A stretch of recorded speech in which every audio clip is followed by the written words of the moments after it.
2, 3. Selamat sore teman-teman. Sore. Kami dari kelompok 4 akan menjelaskan hasil diskusi kami mengenai akuntansi pencatatan tidak terpisah dari penjualan reguler. Jadi dalam metode pencatatan ini, baik konsinyur atau pemilik barang maupun konsinyi, pihak yang menjual barang mencatat transaksi konsinyasi bersama-sama dengan penjual plan reguler. Dengan kata lain, tidak ada pemisahan akun khusus untuk mencatat transaksi konsinyasi. Kelebihan metode ini, kesederhanaan. Metode ini dianggap lebih sederhana karena tidak memerlukan akun-akun tambahan.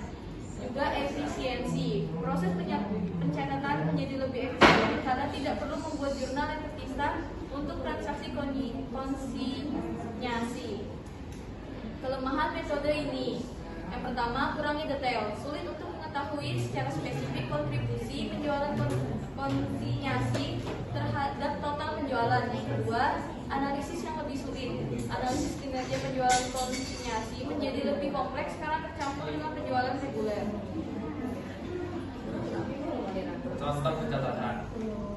Untuk kasus, misalkan PT Maju Jaya sebagai konsinyur mengirimkan barang dagangan senilai 10 juta kepada Toko Sejahtera, yaitu konsinyi, dengan perjanjian komisi 10%. Toko Sejahtera kemudian berhasil menjual seluruh barang sebut seharga 12 juta. Jadi untuk pencatatan di buku Toko Sejahtera jurnal penjualan, untuk debit piutang usaha atau kas 12 juta dan kreditnya penjualan 12 juta.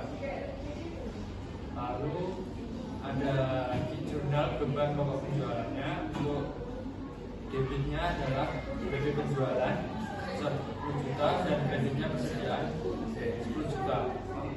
Lalu ada jurnal untuk utang ke konsinyur. Untuk debitnya yaitu utang ke PT Maju Jaya sebesar 1 juta dari perhitungan 10% dari 10% kali 12 juta.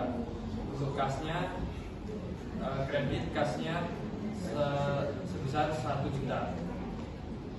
Untuk pencatatan di buku PT Maju Jaya tidak ada jurnal khususnya. Selanjutnya itu ada pencatatan perpetual. Jurnal pencatatannya yaitu PT Sejahtera sebagai konsinyi, nomor, tanggal, keterangan debit dan kredit, di mana nomor 1 tanggal 1 Januari penjualan barang konsinyasi kas piutang pada pendapatan penjualan sebesar 12 juta. Selanjutnya pada 5 Januari biaya komisi pada beban komisi kas sebesar 1.200.000. PT Maju Jaya konsinyur pada tanggal 10 Januari penerimaan hasil penjualan kas pada piutang usaha sebesar 10.800.000. Untuk penjelasan PT Sejahtera mencatat penjualan sebagai pendapat biasa dan mengakui beban komisi, sedangkan PT Maju Jaya mencatat penerimaan kas dari hasil penjualan setelah dikurangi komisi. Contoh pendapatan laba atau rugi. Contoh pencatatan laba rugi. PT Sejahtera laporan laba rugi untuk periode yang berakhir pada 31 Desember 2023.